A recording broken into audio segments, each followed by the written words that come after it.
Hello friends, my name is Kajal और आप सभी का स्वागत है मेरे चैनल पर। और आज के इस वीडियो में हम डिस्कस करने वाले हैं यूपीटीएलएड सेकंड सेमेस्टर सब्जेक्ट हिंदी, ठीक है। और हम लेसन 10 डिस्कस कर रहे हैं और आज का जो लेसन का नाम है वो है औपचारिक अनौपचारिक पत्र लिखना। मतलब कि औपचारिक पत्र कैसे लिखा जाता है और अनौपचारिक पत्र कैसे लिखा जाता है, आज के इस वीडियो में हम डिस्कस करने वाले हैं। इसके पहले मैं आप सभी को बता दूं कि अगर आपने प्रीवियस वीडियोस नहीं देखा है, आप देख सकते हो हम लेसन 10 पे आ गए हैं। लेसन 1, लेसन 2 मतलब इसके प्रीवियस वाले वीडियोस आप नहीं देखे हो तो आपको प्लेलिस्ट कमेंट्स बॉक्स के नीचे मिल जाएगा, बिल्कुल शुरुआत से देख सकते हो, ठीक है। और इसी से एग्जाम में आएगा, इससे बाहर कुछ नहीं आने वाला, ये 100% तय है। तो चलिए फ्रेंड शुरू करते हैं। तो देखिए, मनुष्य एक सामाजिक प्राणी है। उसे समाज के विभिन्न लोगों, परिवार, संबंधियों, इष्ट मित्रों, परिचित तथा समाज के अन्य लोगों से संबंध बनाए रखने के लिए, ठीक है, पत्राचार करना पड़ता है, ठीक। अपने मनोभाव को दूसरे तक पहुंचाने के लिए पत्र का सहारा लिया जाता है। लेकिन फिलहाल आज के टाइम में, वर्तमान के टाइम में अगर हम बात करें तो अब कोई पत्र कहाँ भेज रहा है। अब तो सब इलेक्ट्रॉनिक मीडिया, व्हाट्सएप, इस तरीके से सब एक दूसरे से जुड़े हुए हैं, है ना। तो इसमें कहा जा रहा है कि अपने मनोभाव को दूसरे तक पहुंचाने के लिए पत्र का सहारा लिया जाता है। अतः प्रत्येक शिक्षित व्यक्ति से अपेक्षा की जाती है कि वह अच्छी तरह पत्राचार करने में समर्थ हो और पत्र लेखन में दक्षता प्राप्त करने के उद्देश्य से ही इस इकाई का निर्माण किया गया। अतः इस इकाई को पढ़ने के बाद आप देखिए, अगर आप इस लेसन को पढ़ लेते हो तो आप पत्र लिखने के महत्व को समझ लेंगे। जैसे फर्स्ट, कि पत्र के महत्व से परिचित हो सकेंगे। सेकंड, पत्र लेखन की विशेषताओं से परिचित हो सकेंगे। थर्ड, पत्र के प्रकार जान सकेंगे। और फोर्थ है, औपचारिक एवं अनौपचारिक पत्र में अंतर समझ सकेंगे। फिफ्थ, अपने मनोभाव, व्यक्तिगत समस्याओं, विचारों आदि की लिखित अभिव्यक्ति की क्षमता विकसित कर सकेंगे। तो ये अगर आप ये लेसन पढ़ते हैं तो नाम ही है इसका औपचारिक और अनौपचारिक पत्र लेखन, ठीक है। तो ये कुछ पॉइंट्स हैं, तो चलिए जानते हैं इसके बारे में। तो देखिए, विषय विस्तार। एक पत्र उसके लेखक की भावनाएं ही व्यक्त नहीं करता बल्कि उसका व्यक्तित्व भी उभारता है। इससे लेखक के चरित्र, दृष्टिकोण, संस्कार, मानसिक स्थिति, आचरण आदि सभी के एक साथ उभरते हैं। अतः पत्र लेखन एक प्रकार की कलात्मक अभिव्यक्ति है। जीवन में पग पग पर हम सभी को पत्र लेखन का सहारा लेना पड़ता है। जैसे कि मान लीजिए, प्रार्थना पत्र आज के टाइम में लिखा ही जाता है, आवेदन पत्र, सामाजिक संबंधों एवं विविध व्यवसायों, शासकीय अशासकीय अनेक कार्यों हेतु पत्र का आश्रय लेना पड़ता है। संक्षेप में पत्र के महत्व को इस प्रकार देखा जा सकता है। अब देखिए, एग्जाम में प्रश्न ये आ सकता है कि जो पत्र है इसके महत्व क्या क्या है, ठीक। तो फर्स्ट पॉइंट देखिए क्या कह रहा है कि पत्र में अपनी बात विस्तार से कही जा सकती है, क्लियर। सेकेंड पॉइंट कह रहा है कि पत्र को पढ़कर अपनेपन का जो भाव झलकता है वैसे अन्य साधनों द्वारा नहीं। थर्ड पॉइंट पे कहता है कि अधिकारियों आदि तक अपनी बात पहुंचाने के लिए केवल पत्र को ही माध्यम बनाया जा सकता है। बिल्कुल सही। जैसे कि मान लीजिए बैंक हो गया, ठीक। तो अगर हमें कोई प्रॉब्लम होती है तो हम उसमें अपना प्रॉब्लम लिखते हैं, या कुछ गलत हो गया होता है तो हम एप्लीकेशन के थ्रू ही उनके पास भेजते हैं, अदर कोई ऑप्शन नहीं होता है ना। तो यही कह रहा है कि अधिकारियों आदि तक अपनी बात पहुँचाने के लिए केवल पत्र को ही माध्यम बनाया जा सकता है।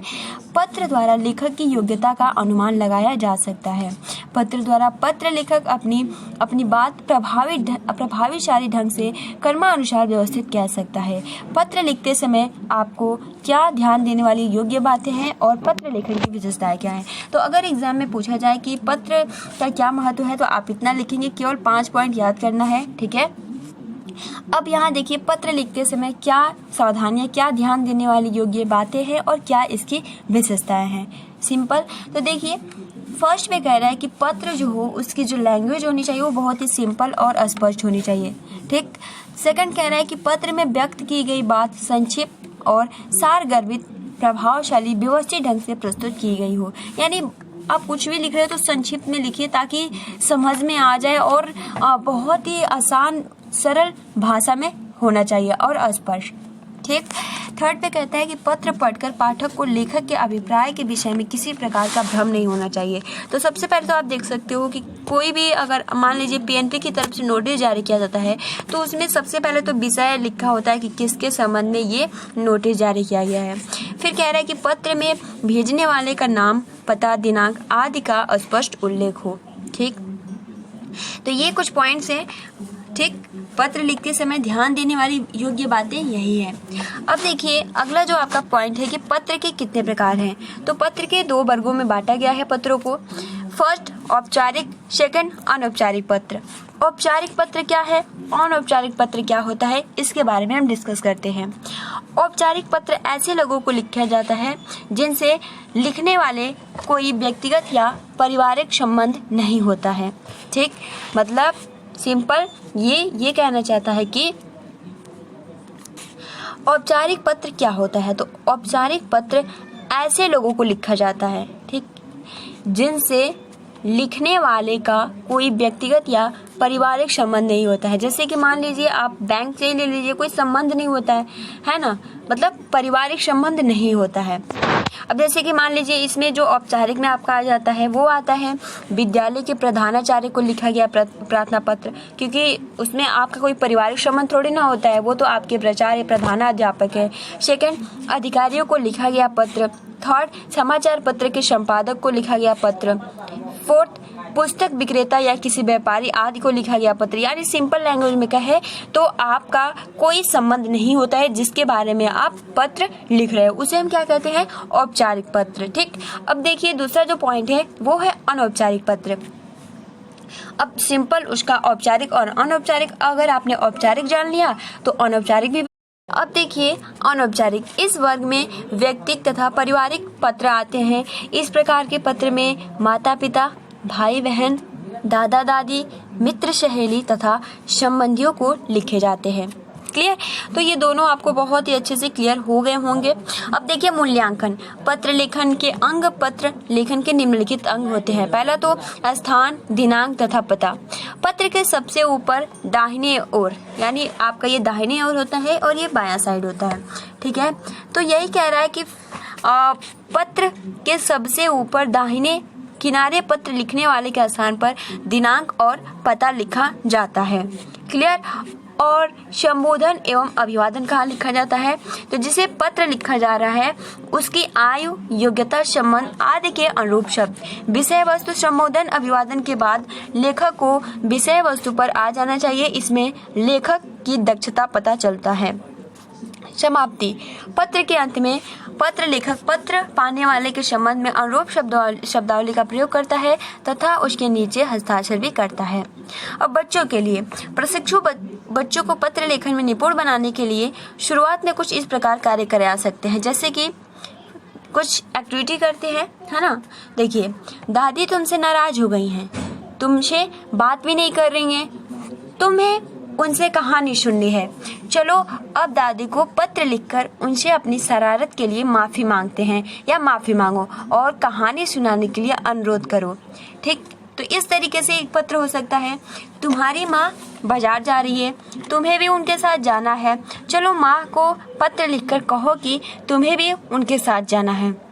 थर्ड पॉइंट इस तरीके से हो सकता है, बड़ा भाई तुम्हारी पसंद का खेल खेल रहा है, तुम्हें भी उसके साथ खेलना है, चलो भाई को पत्र लिखकर बोलो कि वह तुम्हें भी अपने साथ खिलाए। क्लियर, अब देखिए ऐसा भी इस तरीके से भी आप पत्र लिख सकते हो। तुम्हें विद्यालय ले जाने के लिए अंग्रेजी की कॉपी, पेंसिल, कला के लिए रंग की जरूरत है, तुम अपने पापा को एक कागज पर लिखकर ये सारी चीजें लाने के लिए कहो। नेक्स्ट पॉइंट इस पे लिख सकते हो, तुम्हारा जन्मदिन है और तुम अपने दोस्तों को बुलाना चाहते हो तो एक पत्र लिखकर उसे अपने जन्मदिन पर घर आने के लिए कहो। नववर्ष पर, शिक्षक दिवस पर, बाल दिवस पर जैसे अवसर पर शुभकामना संदेश लिखकर मित्रों और संबंधियों को आदान प्रदान करें। जब बच्चे इस तरह के पत्र लिखना सीख जाएं, तब उनसे स्थान, दिनांक, संबोधन, अभिवादन आदि की बात करनी चाहिए। इसके बाद क्रमशः निम्नलिखित चरण में कार्य कराएं। ठीक है, तो ये कुछ पॉइंट्स आप देख सकते हो कि पत्र का एक प्रारूप बनाकर दें जिसमें संबोधन, अभिवादन, स्थान, दिनांक, मतलब एक आपको डेमो बनाकर देना है कि किस स्थान पर कैसे लिखना है। ठीक है। अब देखिए मूल्यांकन। अपने पिताजी को पत्र लिखकर उनसे अपनी पढ़ाई के लिए पैसे मांग करो।